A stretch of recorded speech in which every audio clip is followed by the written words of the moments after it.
Story highlights Brussels residents determined to carry on despite deadly attacks. Parts of city resemble a ghost town. Some subway lines partially reopen. CNN. Dawn broke Wednesday on a Brussels facing a new reality, a city contorted by grief but sustained by a determination to carry on. And it was a day, of course, when the Belgian capital, indeed, the European capital, was more than ever acutely aware of its vulnerability. 2 explosions Tuesday at the city's main airport, and then another at a downtown subway station, killed 31 people and injured 270 others. You can feel the fear on the streets today, said Souheil, 21, who was taking the train Wednesday morning to his internship at the European Commission, near where the explosion at the Maelbeek metro station detonated Tuesday. But you can also see that people want to fight it. It's a good thing. Souheil, 21, is on the 5 train to his internship at the European Commission,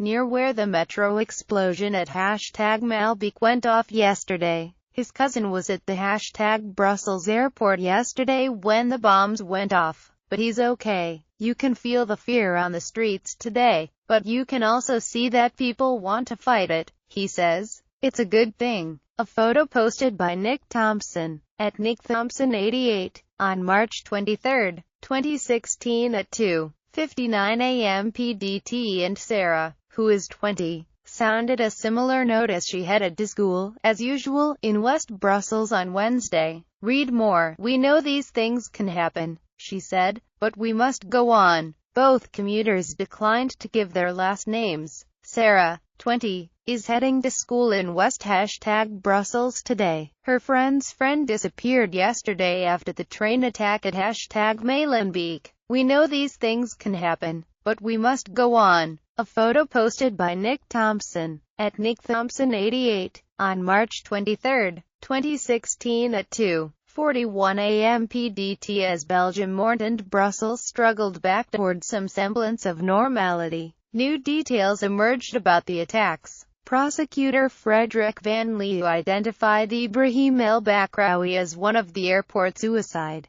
bombers, and his brother, Khalid El Bakraoui, as the man behind the suicide blast near the metro station. ISIS has claimed responsibility for the Brussels and Paris attacks, raising concerns that the terrorist group is gaining more traction in Europe. Mother ripped from children. Adelma Marina Tapia Ruiz was moments from boarding a plane to New York, where she and her family were looking forward to reuniting for Easter. Adelma Marina Tapia Ruiz, 36, was among the vicims in the attacks. Her husband and 3-year-old twin girls had just stepped away from the boarding area at the Brussels airport. Then an explosion ripped the family apart, Peruvian state media said. Ruiz, a Peruvian living in Brussels, was killed, reported Andin, a Peruvian news agency. Her husband and daughters escaped serious injury. The 36-year-old mother was one of at least 10 people killed at the airport.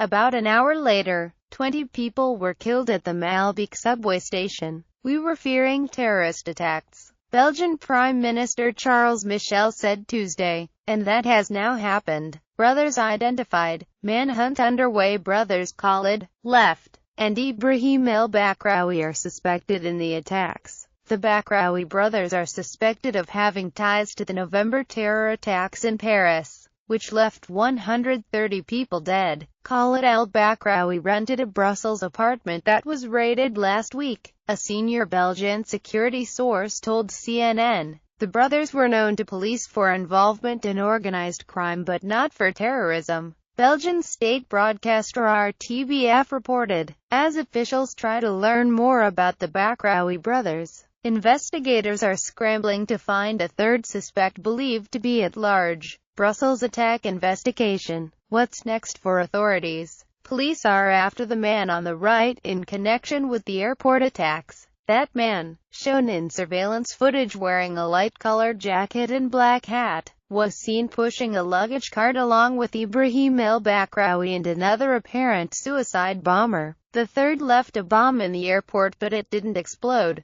Belgian Interior Minister Jan Jambon said, "We are now looking for this guy." 2 people were arrested Tuesday in connection with the attacks, one in Maelbeek and the other in Heron, though one of them was released later that day. Belgian Federal Prosecutor Frederic Van Leeuw said, another person was detained Wednesday, according to Belgian state broadcaster RTBF, a ghost city despite the determination to carry on. Train platforms remained largely empty Wednesday save for a smattering of soldiers. People who did venture forth felt an eerie calm. Apollonia, 28, got the news of the attack when she was still in bed yesterday.